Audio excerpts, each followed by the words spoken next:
Sir ये pan Khan click है, इधर आता है, बाकी होटल वाला इसको नहीं छोड़ रहा था, बाकी फ़िलहाल मेरे पास रह रहा है। तो अल्लाह रज़ा के लिए मैं मेरे पास है, तो उसको मैं बोटेड जो है खिलाता हूँ पिलाता हूँ। अच्छा, इसका ताल्लुक किस शहर से, कहाँ से? ये किले पैन खान किले से। अच्छा। तो आया मेरे पास इधर ही रहता है। इसको सुबह 2 दर्जन अंडे, शाम को 2 दर्जन अंडे, 7 बर्गर और रोटी बेशुमार, जो ये 4 है तो इसको ये मिल जाता है इधर ही। ये सारा अल्लाह की रज़ा की, अल्लाह की रज़ा के लिए देता हूँ। नंबर वाशा बात करोगे? मोमी हाँ। मोमिन नाम है। टेलर खोली देखा, अभी इसका सोता भी इधर है बिल्कुल। अच्छा।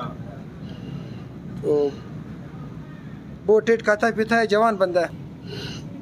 मैं बता दूं 200 किलो होगा, 200 किलो है, ज्यादा 200 से ज्यादा। लोग 4 बंदे इसको उठा के काउंटर पे बिठा लेता है।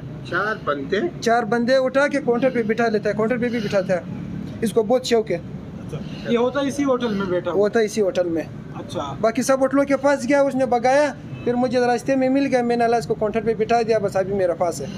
नाम क्या बताया था इसका? मोमिन। अच्छा, मोमिन, नौजवान मोमिन, जिसके खर्चे ज़्यादा हैं। यूँ शानदार फूड पॉइंट यहाँ पर होता है, और जो मुखीर हजरात हैं कोशिश करें इसका मदद करें, ताकि ये शायद किसी बीमारी की वजह से मतलब उसका वेट भी बढ़ा हुआ है, और इसके खाने के खर्चे इस महंगाई में माशाल्लाह ये न्यू शानदार होटल फूड पॉइंट वाला बर्दाश्त कर रहे हैं। तो क्वेटा के और बाकी जो इनके इलाके के, उनसे गुजारिश है इसकी बहुत मदद करें। शुक्रिया।